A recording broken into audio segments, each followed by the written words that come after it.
Dis-moi Hélène, tu vas garder la main ma belle.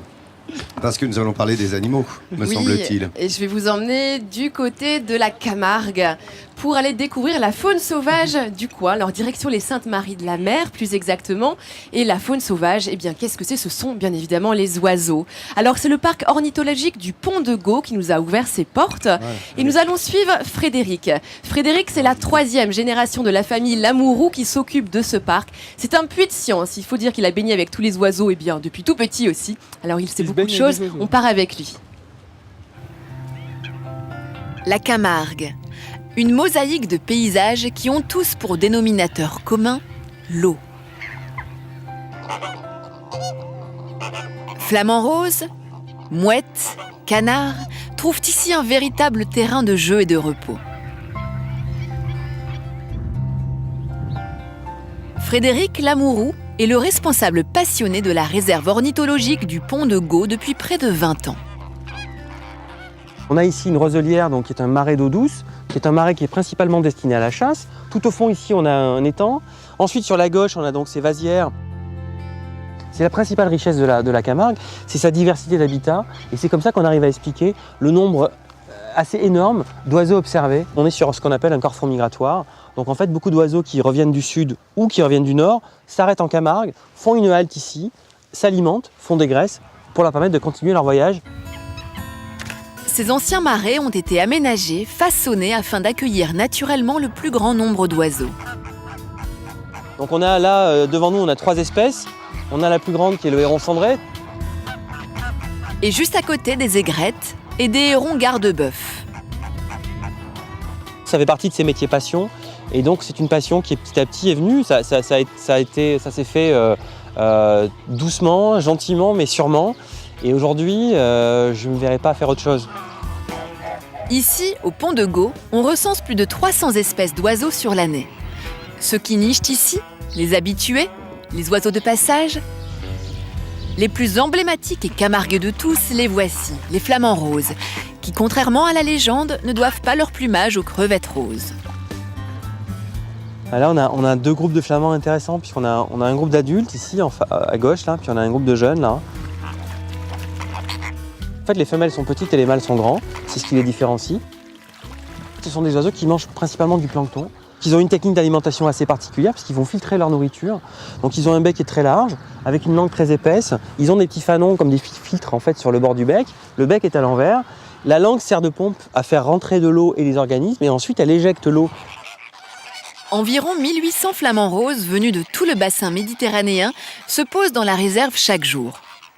Certains portent une bague à la patte, une sorte de carte d'identité. Donc c'est CHJD, de bas vers le haut. On a vu des bagues rouges qui sont des bagues sardes.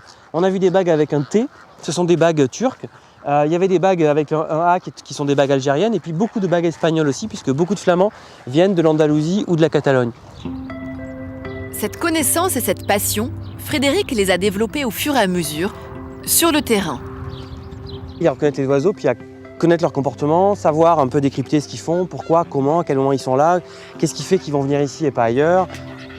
Des informations qui lui permettent de mieux recevoir les oiseaux et d'optimiser l'aménagement des 60 hectares de la réserve naturelle. Florent Gardin est photographe. Il prépare actuellement un livre sur la faune et la flore de Camargue. Il ne se lasse pas d'observer et de capturer avec son objectif ces moments magiques, comme ici, des bécasses à queue noire.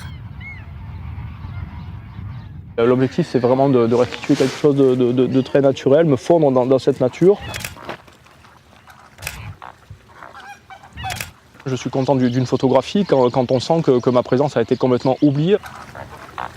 La réserve du Pont de Gau est devenue l'un de ses terrains de jeu préférés. Et ils se laissent approcher. Tout à l'heure, ils étaient à 2 mètres de nous, et là, ils sont à 5 mètres de nous. Voilà. Le parc accueille désormais 100 000 visiteurs chaque année. Et si la réserve naturelle est devenue ce qu'elle est, c'est grâce à René, le père de Frédéric. C'est lui qui, il y a 40 ans, a décidé de transformer le jardin zoologique de son papa en une réserve pour oiseaux en liberté. Ils sont volants là-bas, il y en a 2 qui sont volants. Hein. Celui-là. Les aigrettes, commence un petit peu Ouais, là. gentiment, ouais, tout à fait. On les a pas vus, elles étaient là. L'ornithologie est une véritable passion familiale. Tu as vu que le nid qui est sur le chemin, Oui. ben ça y est, il est en train de couver là. Lorsqu'il y a 40 ans, j'ai imaginé le parc, je ne pensais pas qu'un jour on passerait à environ 30 mètres. C'est au-delà de tout ce que je pouvais espérer. Cette passion ornithologique se vit en famille et se transmet aux visiteurs, invités à venir s'imprégner de la nature camarguaise. Alors Ça oui, donne envie, je hein. vous y invite à aller découvrir ce parc. Munissez-vous juste d'un peu d'anti-moustique parce que ça pique quand même là-bas. hein. Et alors, ce qui Oui, est- t'as raison, Hélène, hein. oui, Vraiment, bien, même beaucoup, en journée, à tout Oui. moment de la journée. Mais c'est bien on comme prend ça, de- ça évite la surpopulation. C'est sûr. Sélection naturelle. Cela dit, Merci Darwin. alors moi j'ai appris quelque chose, c'est que la Camargue est complètement gérée par l'homme en fait, comme ce parc-là. C'est-à-dire qu'en fait ce sont des étendues d'eau, mais l'eau elle est amenée grâce à des pompes, des systèmes de pompes et de vannes, car aujourd'hui le Rhône est complètement endigué et la mer aussi. Et on en reparlait avec Frédéric, hein. C'est vraiment eux d'ailleurs, la famille Lamourou, qui gère les arrivées d'eau, Les comme flux. ça, les flux, de façon justement ensuite à créer des espaces qui sont adaptés eh bien, à toutes les espèces d'oiseaux, que ce soit les limicoles ou d'autres types d'oiseaux. Et ils gèrent comme ça les flux, la hauteur des bancs de sable en fonction des saisons pour que les petits poussins, après l'éclosion, puissent aller directement dans l'eau. Donc c'est tout un système qui est géré et grâce à eux, eh bien, on peut avoir cet écosystème que l'on peut aller visiter. J'avais une question à vous poser quand même. Ah. On a vu un oiseau, Le quiz du Dr l'oiseau Gâteau. typique, Vas-y, on y l'oiseau est. typique de la Camargue. Pourquoi le flamant rose est-il rose? Bon, moi je le Il sais. mange des alors, crevettes. voilà, oui. Rose. Oui. Mangerait-il des crevettes comme celle-ci? non Elle est C'est pas cuite. ça, mais c'est vrai qu'on pourrait croire hein, que les crevettes roses, dans notre esprit, ça peut être la crevette cocktail avec un petit peu d'avocat. Non, pas du tout. Hein. Il serait vert. Bah oui, s'il mangeait de Oui, l'avocat. couvert. Ah oui, il serait vert avec de l'avocat, Oui. pas mal. Alors Oh là non, là. il mange. Le flamant rose déjà est incapable de manger des animaux, des crevettes de cette taille-là. hein. Il a un bec avec des peignes qui ne laissent passer que des Ouais. micro-algues ou des micro-larves ou Un des peu comme les fanons de baleine. micro-crevettes. Les fanons. Voilà, Ça ressemble à exactement, ça Ouais. ressemble à ça. Pour laisser passer le Tout à plancton fait. uniquement. C'est ça, Ou le exactement. krill d'ailleurs, parce que les baleines se Alors, nourrissent de krill. effectivement, il va ou de manger plancton. comme une sorte de petit krill. Ce sont effectivement Ah, des c'est des- micro-crevettes qui s'appellent des artémies, qui elles, Artemia, Salina, tout, qui elles sont roses. Mais si elles sont roses, ce n'est pas grâce à elles, ce n'est pas elles qui produisent le rose, parce que le rose, en fait, dérive du carotène. Et le carotène vient des végétaux uniquement. Et c'est en se nourrissant, les petites crevettes, De des végétaux. micro-algues, Des des plantes. graines de plantes qui sont dans l'eau, qu'elles deviennent roses également, et qu'ensuite le flamant rose devient rose.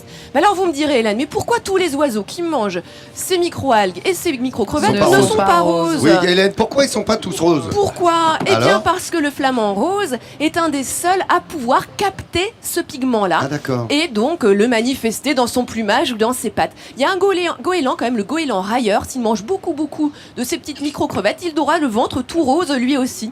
Et on dit que le rose est un caractère sexuel secondaire, c'est-à-dire que plus le mâle est rose, avec un rose bien vif, Plus eh bien, il sera, plus il est performant avec un bon système immunitaire, et plus il attirera les femelles. Hélène, je viens de me rendre compte d'un truc. Quand on survole les marais salants, souvent c'est rose. C'est dû Oui, à cette c'est algue, dû, à cette exactement, algue, c'est ces dû à micro-organismes. ce carotène qui est produit par Tu ces remets un talent, micro-algues. Hélène? Le lac rose au Sénégal, c'est exactement, Exactement, c'est ça à quoi Et je ça pensais. permet tu vois. justement aux flamants roses de se camoufler. Donc c'est un avantage également contre les prédateurs. Dans les Je remets boîtes un de talent. sel, méfiez-vous. Hein. Quand vous achetez une boîte de sel, il y a peut-être un flamand planqué. Ouais, c'est le cadeau. Ben, on ne citera pas la marque, mais dans le sel. Alors, Oui, je remets un talent parce que Bravo. j'aime ce qu'ils font pour l'écosystème, la famille Lamourou, et je vous incite bien évidemment à aller visiter le parc du Pont du Go. Alors, c'est dommage, monsieur avait une question. Il dit, mais alors pourquoi les pigeons sont gris? Il me fait tout à l'heure. Qu'est-ce qu'ils mangent? Alors, parce qu'ils mangent des souris, non Eh ben voilà. Allez hop. Et parole de veto, vous pouvez y aller.